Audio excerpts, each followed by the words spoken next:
الحمد لله رب العالمين الرحمن الرحيم إله الأولين والآخرين وأصلي وأسلم وأبارك على نبينا محمد وعلى آله وعلى أصحابه أجمعين. Again, another companion today, his name is Salim, Mawla Abi Hudhayfah. Salim, Mawla Abi Hudhayfah. To know the importance of talking about this companion, عمر رضي الله عنه يقول لو كان سالم حيا لوليته الأمر من بعده. Umar رضي الله عنه said, if Salim alive after me, I will make him the Khalifa after me. If Salim alive, he will be the Khalifa after me. Imagine his status. And he was Mawla, slave. Mawla means slave. So he said Mawla, he used to call him the free slave or the freed slave, because Abi Hudhayfah have freed him. Thubaytha, the wife of Abu Hudhayfah, when she saw Salim, he was a young man, he had not reached the puberty yet, and she felt she should free him because she felt that he had a noble characteristics, beautiful akhlaq, moral, and she felt like he's a very smart young man. And she felt this man, he's going to have a lot of good in the future, very bright and good in the future. So her husband was named Abu Hudhayfah bin Utbah, and this is one of the most noble family from Bani Abd Shams. He has his brother Shayba and others. So he really, when he heard it, because the wife made the decision, she's going to free Salim at this early age, he took him in his own hand to Haram because he loved him too. And he was, as you know, he was captured during the wars between the tribes and so on. He stood in the middle of the Haram in Mecca and he told Quraysh, Ishhadu, you are my witnesses, I have adopted Salim. And adoption in Islam, the way they do it here is not allowed. Sponsor an orphan, one of the most noble things you would do in your life. But adoption, giving your last name, would not work. And the most adopted person was Zayd ibn Muhammad radiallahu anhu. His name Zayd ibn Haritha. He was the beginning of Zayd Muhammad before the adoption became haram. So he said, I'm taking him as son after my wife have freed him. And he became to me like a son to a father. The Quraysh have really encouraged Abu Hudhayfah, said this is a good job, noble job, and so on. And since then he became Salim ibn Abi Hudhayfah. Salim, the son of Abi Hudhayfah. SubhanAllah, suddenly Islam came. After he became his son or adopted son, Islam came. And one of the first few people who embraced Islam was Salim and Hudhayfah. From the Sabiqun, they call them the foremost. And they both embraced Islam. They said the tasbih, they did the shahada, and within a short period of time, they came the ayah. He said it's haram to give your adopted son your last name. Allah said, "Ad'uuhum li'abaihim." Call them after their fathers. And one of the things here, when the wives here, they take the husband's last name. This is haram. So, doctor, mashallah, I said the bride coming from that side. So it's not allowed to call them after their husbands. She keep her father's last name. This is not Islamic, as Allah subhanahu wa ta'ala said, "Ad'uuhum li'abahim," call them after their father. Again, sponsor an orphan, very noble, highly rewarded thing you do in your life as a Muslim. How the Prophet ﷺ said, the Prophet ﷺ himself, and the one who sponsored an orphan like this in Jannah, side by side with Rasul sallallahu alayhi wa sallam. So Muslimin right away, they let go. The first one was Rasul sallallahu alayhi wa sallam, because he has a close one to him, was his name Zayd. Right away his name went back to his father. After many years was called Zayd ibn Muhammad. Then now Zayd ibn Haritha, same thing with Salim radiallahu anhu. Muslimin right away, they start looking for their fathers. The Muslims, their real fathers. Because many adoption, like nowadays there's a lot of adoption, right? So you don't know who's in. Because Islam, there's 5 essential things have highly protected. One of them, the lineage. Lineage has to know who's your father, take your father's name, and so on. So the lineage is something protected. Well, that's why it has to get children through marriage only, and so on. So Salim couldn't find his father because he was captured at young age in the war, and they looked all over, and he grew up and nobody knows, and he was sold from one place to another, so he couldn't find his father. So they called him Salim, Mawla Abi Hudhayfah. So Salim, the freed slave of Abi Hudhayfah, because they don't know Salim, who's his father. So he's connected, but not Salim, the son of Abu Hudhayfah, the freed slave, or the freed slave from Hudhayfah. And all his life till this day, Salim Mawla Abi Hudhayfah till now. The history books and so on, Salim Mawla Abi Hudhayfah. So, but the relationship after they became Muslim is not like a master, he have free his slave, became like more than brotherlyhood or just brotherly relationship between the two. And because Islam have united their hearts, subhanAllah, and even basically the Islam, the Iman, have tied their souls together, making them like as one, subhanAllah, one soul. And as I said, وَغَمَرَ فُؤَادَيْهِمَا حُبُّ اللَّهِ وَرَسُولِهِ. So their heart was filled of the love of Allah and His Messenger. Abu Hudhayfah, he want to make the relation stronger. He's not his son anymore. He want to make it, he want to strengthen the bond between him and Hudhayfah, and he gonna basically remove all the tribal trace in his heart, because he's from Bani Abd Shams. Abu Hudhayfah, one of the most noble people in Quraysh, right? And this guy, he just was a slave. It's still something in the heart. You know, it doesn't matter. Sometimes you feel like the trace of Jahiliyyah. So he want to remove the whole thing and want to make him closer.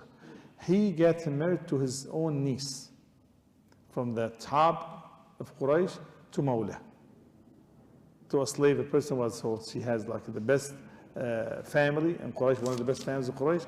He will get her married to a slave. So he became his brother in Islam, became one of the family members, subhanAllah. And not too long after that, the situation, what's going on there, they were separated because he had to go to, his father, Abu Hudhayfah has to travel or migrate to Habasha, to the Abyssinia. And he decided, he said he chose to stay with the Prophet ﷺ and to learn the book from Allah, the book of Allah subhanahu wa ta'ala from him, ayah by ayah, surah by surah, fresh from Rasul ﷺ to him. And he learned to become one of the top people of the Quran in Quraysh, one of the top 4, which is Rasul ﷺ have recommended, or he gave order. If you want to take the Quran, take it from 4. One of them is Salim, of course, Abdullah Mas'ud, Mu'adh ibn Jabal, and Ubay ibn Ka'b. So one of the 4, if you want to take the Quran the way it is exactly, the way it was revealed, afresh, and the Prophet ﷺ, take it from the 4. So Abdullah Mas'ud wa Salim, Mawla Abu Hudhayfah, wa Ubay ibn Ka'b, wa Mu'adh ibn Jabal. And the Sahabah, they know he's top in the Quran.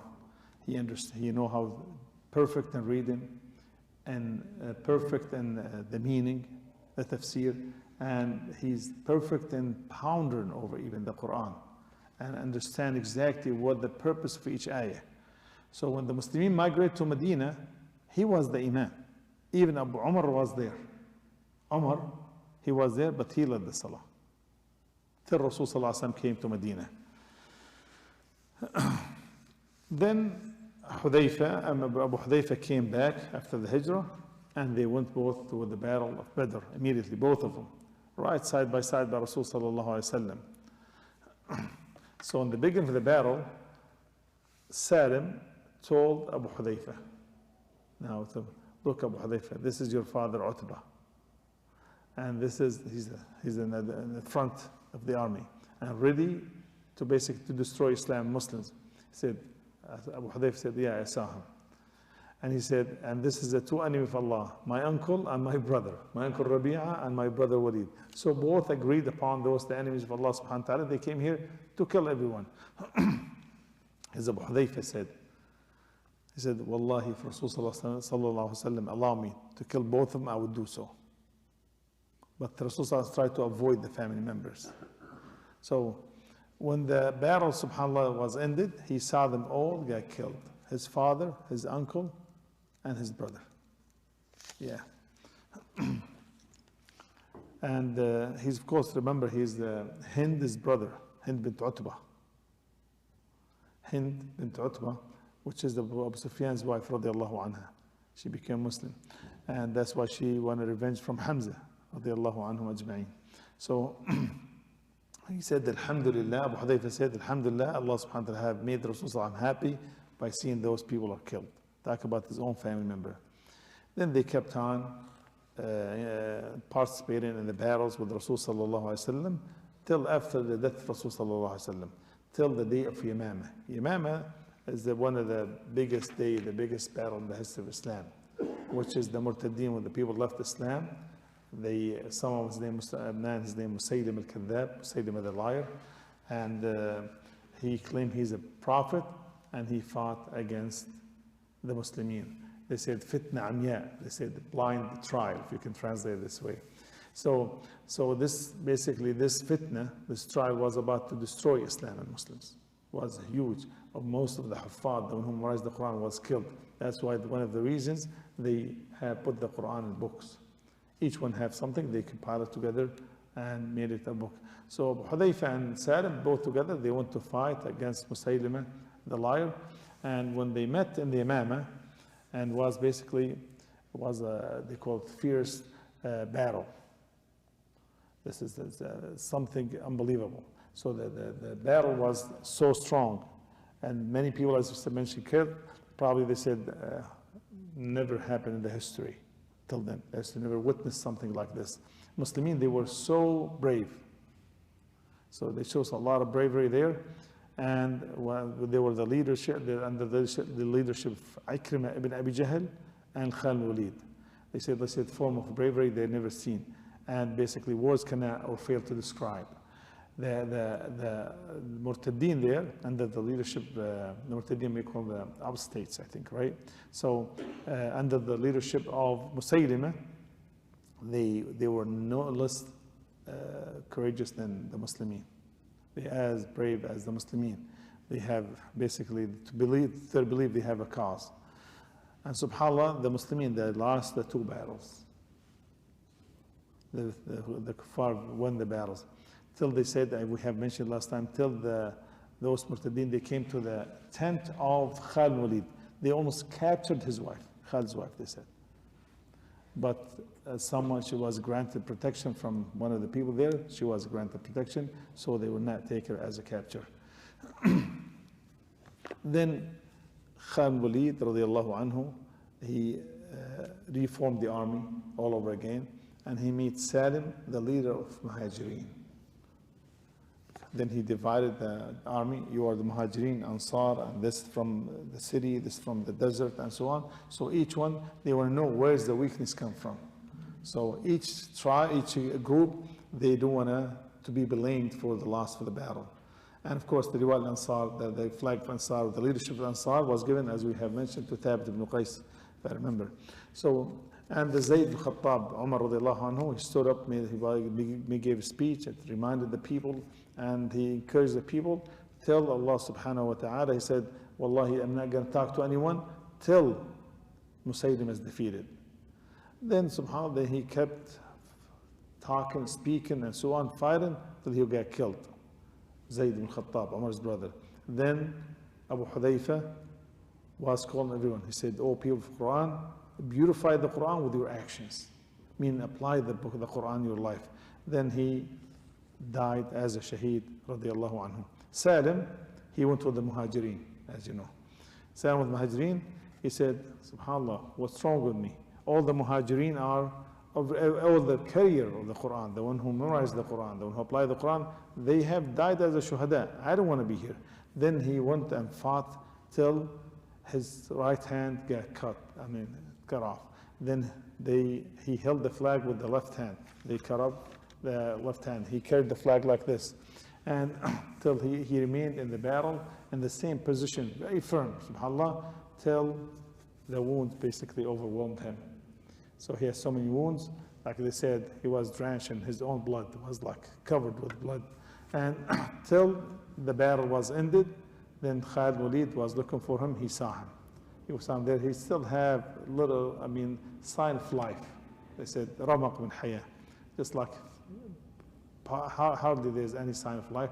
He said, Salim Bukarim, he saw Khalid. He said, what did the Muslims do? How did they do it? Khalid said, Allah have granted them the victory. And Musaylimah, the liar, was killed, and his people was defeated, his army. He said, what about what happened to my brother Abu Hudhayfah? So first he asked the Muslim, then he asked about Abu Hudhayfah. He said, Allah have chosen him as a shaheed, as a brave shaheed. He said, please lay me right next to him. So he's right there, placed next to your feet. Then he closed his eyes. Abu Hudhayfah, about the last time he probably closed his eyes, said, oh Abu Hudhayfah, together in the dunya and together there, meaning the akhirah. Then he took his last breath and died as a shaheed. فرضي الله عن أبو حذيفة وعن جميع صحابة النبي صلى الله عليه وسلم وجزاكم الله خير الجزاء.